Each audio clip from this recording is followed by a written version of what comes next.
The camera opens to a cold, quiet morning, somewhere deep in the countryside. Fog clings low to the ground. A narrow dirt road cuts through empty fields.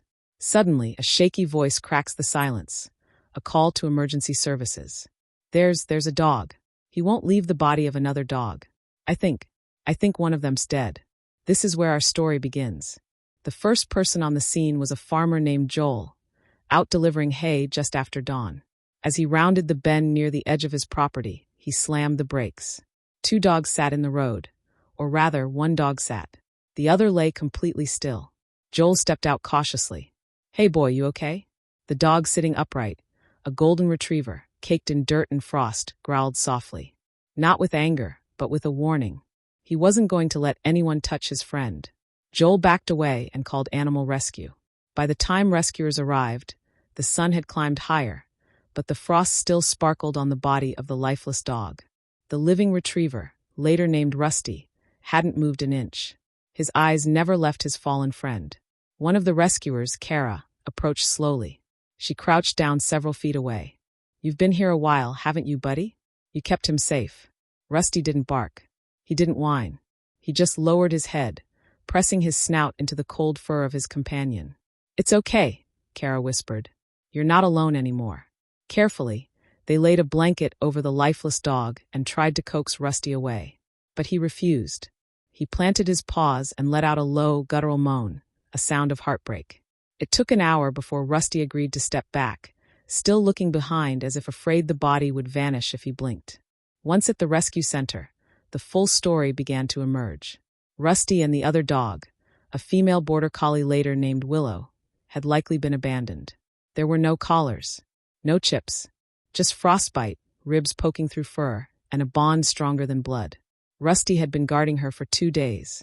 Locals reported hearing howls late into the night, thinking it was just coyotes. It wasn't. In his first days at the shelter, Rusty barely ate. He ignored the toys, the soft bedding, the warmth of his new environment. He spent hours sitting by the door of his kennel, staring into nothing. Kara visited him daily. She brought blankets, whispered stories, even played audio of gentle rain, trying anything to break through the fog in Rusty's eyes. "He's grieving," she told the others. "He's waiting for her to come back." And then something strange happened. On the 3rd day, Kara entered the kennel to find Rusty nudging one of the blankets. Not just moving it, but carefully folding it with his nose, pushing it into the corner of the kennel. The same way he'd covered Willow's body that morning.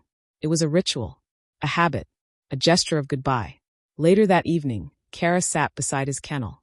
"You know," she whispered, "you stayed when no one else did. That kind of loyalty, it's rare. But now it's time someone stays for you." Rusty didn't move, but for the first time, his tail gave the faintest twitch.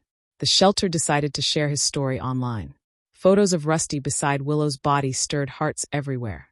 Thousands of people sent messages. Some wrote poems. Others shared stories of pets they had lost. Offers to adopt Rusty flooded in. But Kara knew Rusty wasn't ready. Not yet. The video ends as a family walks into the shelter, holding the hand of a small child. Rusty perks up for just a moment. The mother kneels beside Kara. "We read the story. We don't want to replace anyone. We just want to help him remember love." Kara nods slowly. Rusty takes a cautious step forward. Fade to black. To be continued. Rusty's 2nd week at the shelter was quiet. Too quiet. Though his body had begun to heal, his spirit was still fragile. He no longer paced. Instead, he lay curled in the same spot, barely lifting his head when anyone passed by. He didn't bark, didn't wag his tail.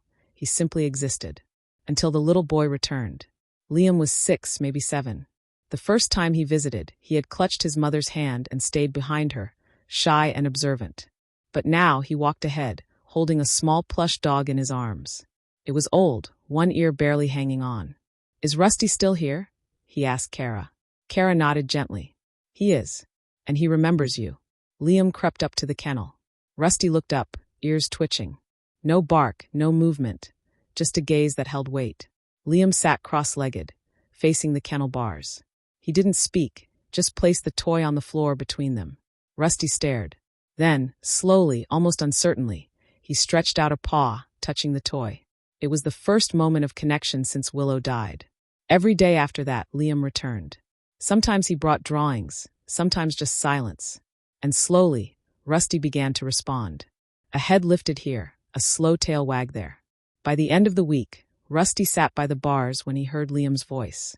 Kara watched from a distance, her eyes often wet. "It's not just the boy helping the dog," she said to her coworker. "I think that dog's mending something in the boy too." Curious, Kara asked Liam's mother about their visits. The woman hesitated, then shared. "Liam lost his older brother last year. They were inseparable. He hasn't spoken much since. But when he read about Rusty, something in him lit up. He said, 'This dog knows.'" Kara's breath caught. Grief recognizes grief. That weekend, the shelter arranged a small fenced-in meet and greet in the courtyard. Kara sat beside Liam and his mom on the bench while Rusty was let out on a loose leash. At first, Rusty stopped at the door. The world outside still felt foreign. But when he spotted Liam, sitting cross-legged just like before, something shifted. Rusty walked forward, slowly, cautiously. Then he did something no one expected. He leaned in, resting his head in Liam's lap. Liam said nothing. He simply wrapped his small arms around the dog's head, holding him quietly. The moment stretched, quiet and sacred. Kara took a breath. He's ready. Rusty went home that day. The adjustment wasn't instant. He still had moments, flinching at loud noises, circling the front door at night as if searching. But Liam was patient. When Rusty wouldn't eat, Liam would sit beside him, plate on the floor, mimicking eating. When Rusty growled at his own reflection, Liam would giggle and say, "It's just your ghost twin." One evening, Rusty started barking in the backyard, low, guttural sounds. Liam ran out, heart racing. But it wasn't danger. Rusty had found a buried squeaky ball under a pile of leaves. He barked again and again, tail wagging furiously. It was the first time anyone had seen him play. Liam clapped his hands. "Good boy, Rusty. That's your treasure." That night, Rusty curled up beside Liam's bed. For the first time in weeks, he didn't twitch in his sleep. His breathing was slow, calm. "And Liam," he began speaking again. Not just to Rusty, but to his teachers, his neighbors. His world started expanding. One morning, Kara received a letter. It was from Liam. It read, "Dear Miss Kara, thank you for saving Rusty. He saved me too. When I feel sad, I hug him. When he looks sad, I sing him songs. I think we are fixing each other. We still miss our friends, but now we're not alone. Love, Liam." Kara wept when she read it. But Rusty's journey wasn't over. A week later, while on a walk through a quiet park, something made him freeze. He sniffed the air, tail stiff. He darted toward the trees, pulling Liam's mom gently forward. And there, nestled in the underbrush, was a sound. A soft whimper. Rusty began digging. What they uncovered shocked them all. To be continued. Rusty's paws were already covered in dirt by the time help arrived. Liam's mom had called Kara in a panic. "He's found something. I think it's another dog." When Kara and a local vet arrived at the wooded trail, they saw Rusty pacing in circles around a bush. Beneath the low branches, barely visible, was a small bundle of fur, trembling, whimpering, and soaked to the bone. It was a puppy.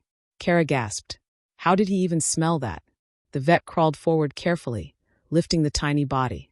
"She's underweight. Probably dumped here within the last day or two. She wouldn't have survived the night." Rusty sat close, tail still, as if guarding her. They named her Ember. At the vet clinic, Ember was stabilized. Dehydrated, malnourished, but fighting, much like Rusty had been. And just like Rusty had once guarded Willow, now he refused to leave Ember's side. He paced when she was moved. He howled when she cried. When they brought her back from her first bath, he licked her ears like a worried parent. Liam stood beside him, gently stroking his back. "You found her. Just like someone found you." Over the next few weeks, Rusty changed again. More alert, more protective, more alive. He started nudging Ember during playtime, teaching her how to tug at ropes, chase leaves, and roll in the grass. It wasn't just that Rusty had healed. It was that now, he was a healer himself. The bond between Rusty and Ember mirrored the one he once shared with Willow. But this time, he wasn't losing anyone. He was saving. Liam and Ember became fast friends. They would race through the backyard, Ember stumbling behind, ears too big for her tiny head. Rusty, ever the guardian, followed a few paces behind, keeping watch. One evening, under the orange glow of a setting sun, Liam sat beside Rusty on the porch. "I think Willow would be proud of you," he whispered. Rusty leaned into him, quiet and content. Kara later visited to see them all together. She snapped a photo, Rusty lying with Ember curled against his belly, Liam asleep on his shoulder. She posted it with the caption, "From grief to guardianship, this is what love looks like." The image went viral. Messages poured in. People who had once given up on life said they saw hope in Rusty. Animal shelters reported an increase in adoptions. One woman even started a program where grieving children could bond with rescued dogs. Rusty had become more than a survivor. He was a symbol. Months later, Kara received an envelope. Inside was a photo of Rusty, Ember, and Liam, now inseparable. On the back, a note in Liam's handwriting. "We made a family. That winter, Ember slept curled under the Christmas tree with a ribbon around her neck. Rusty watched from the couch, eyes half closed, finally at peace. His journey had come full circle. He stayed beside his fallen friend until help arrived. And now he helped others stand again. Because sometimes the ones who are broken the deepest become the ones who heal the most. And Rusty, he never left anyone behind again.